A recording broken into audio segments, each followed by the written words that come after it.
मेरा गांव मेरा देश, देखते रहिए आपका संदेश। ताजा खबरों के साथ हवा सिंह चहल। हेलो दोस्तों, नमस्कार। मैं हवा सिंह चहल, संपादक आपका संदेश। दोस्तों, हरियाणा का राजनीतिक इतिहास, इसमें आप 26 भाग सुन चुके हो। आज मैं आपको 27वां भाग प्रस्तुत कर रहा हूं। तो 26 भाग तक 25 जून 2002 को दिल्ली के रामलीला मैदान में जो भूपेंद्र सिंह हुड्डा ने रैली की थी, भारी रैली हुई थी, एक कामयाब रैली मैं कहूंगा।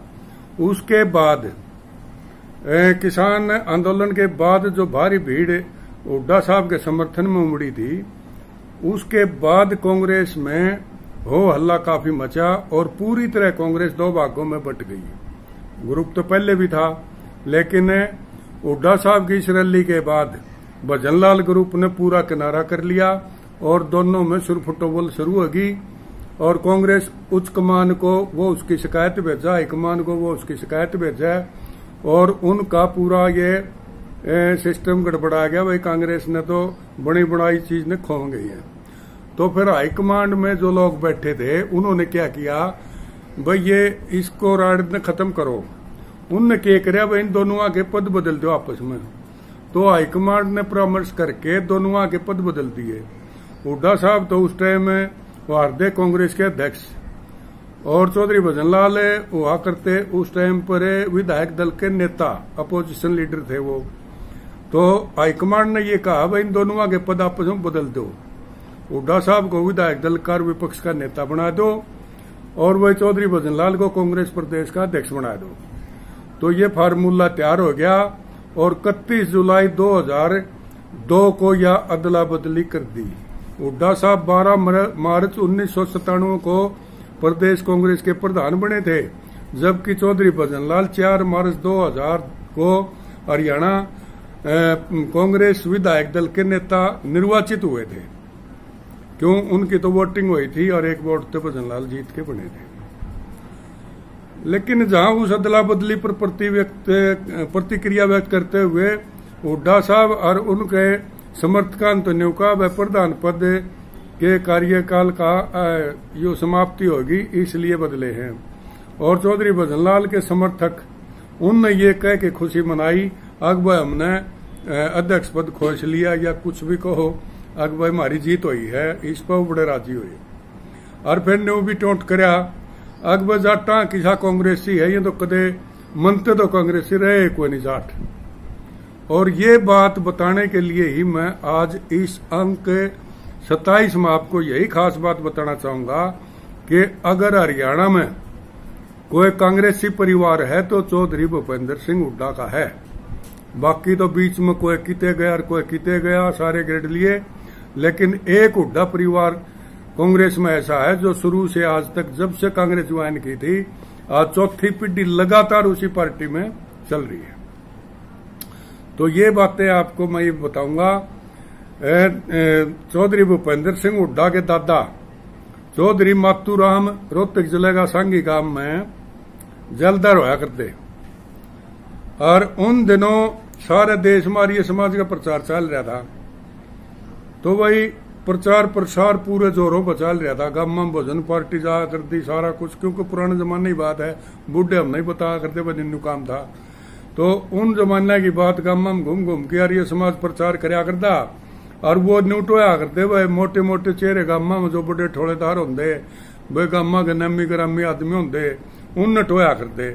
अब उन एक बार इसमें लो, आम आदमी तो कोई नहीं आवा, क्यों वो उस टाइम का समाज कुछ और टाइप का था और नियम सख्त तो मान्या करते इन्हें, क्यों इतनी जागृति नहीं थी लोगों में। तो और ये समाज के प्रचार में पहली चीज यह थी, वह धूम्रपान बंद करो, तड़के तड़के नहाया करो और वही संध्या हवन करया करो और घर में एक गां जरूर पालो, झूठ ना बोलो, चोरी ना करो, वह छोटे बड़का ना ब्याहो और भाई छुआछूत ने भी खत्म कर दो। और भाई जो लुगाइया पर अत्याचार होया करते उस जमाने में, पैर की जूती लुगाइया ने कहा करते, ये बंद कर दो। आजा फिर कोई बेचारी महिला विधवा हो जाती तो उसने न्यू का निरंडेपा काटना पड़ता। तो आर्य समाज ने यह प्रचार कराया, भाई महिलाओं पर अत्याचार बंद तो हो, साथ में अगर कोई बहन विधवा होगी तो उसका या तो करेपा करो, और कम उम्र की है तो दूसरी जगह उसकी शादी करो।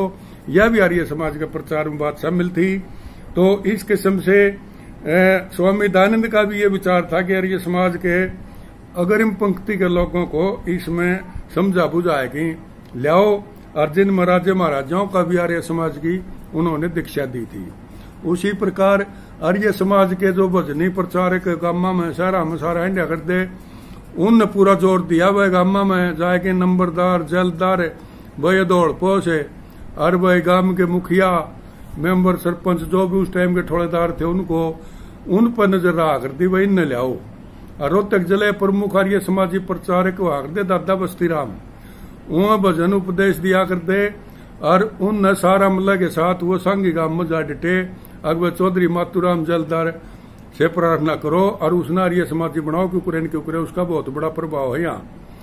तो मातूराम जलदार थे। जलदार उस टाइम अंग्रेजों का एक बहुत बड़ा खिताब दियोड़ा हुआ करता गांव में, जो बड़े चौधरी थे उनका अच्छे जमीन जायदाद के मालिक होंगे वह गांव में चलती फूकती आती उनने जलदार बना करते।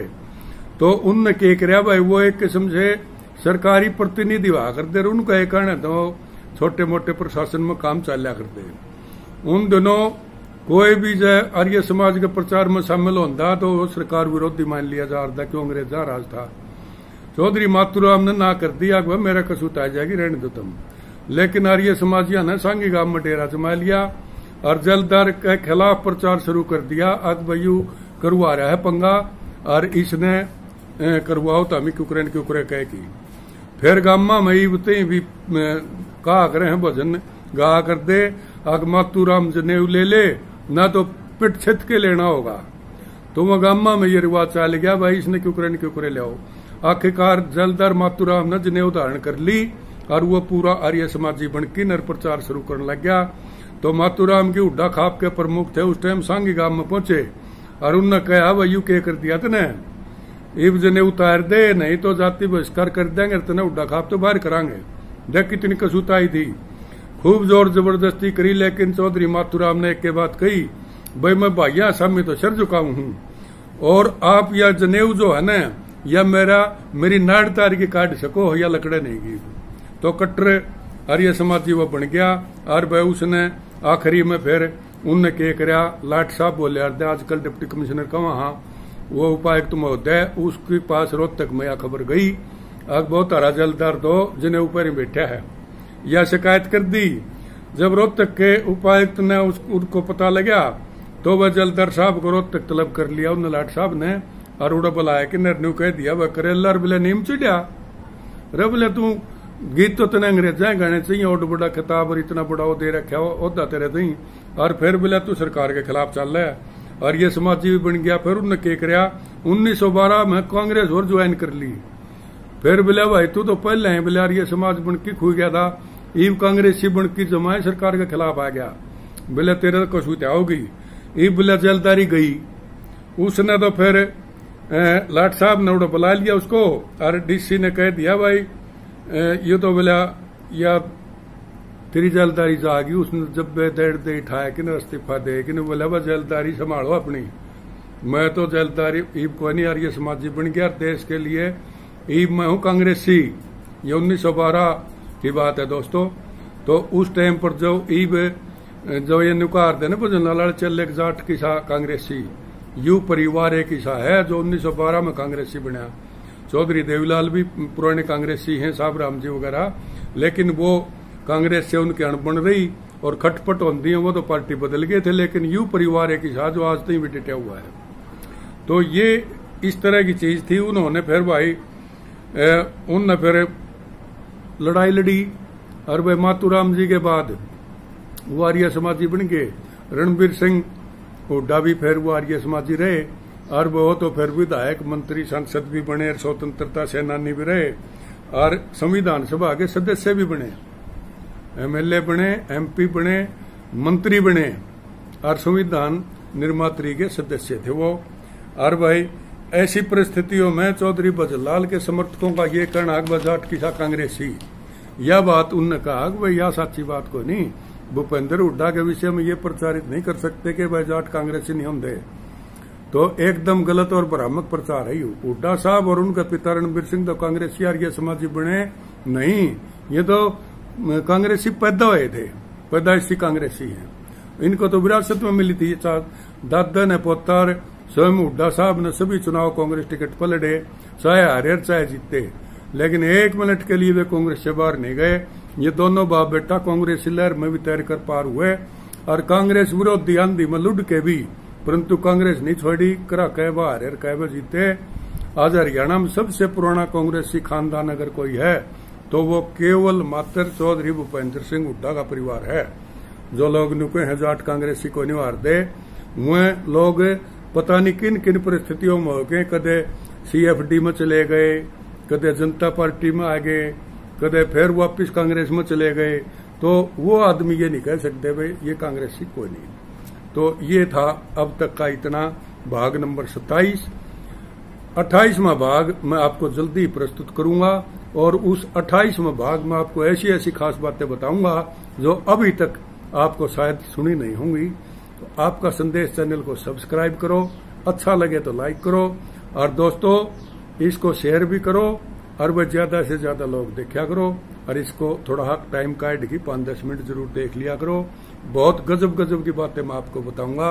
28वें भाग का इंतजार करें। तब तक के लिए नमस्कार, जय हिंद।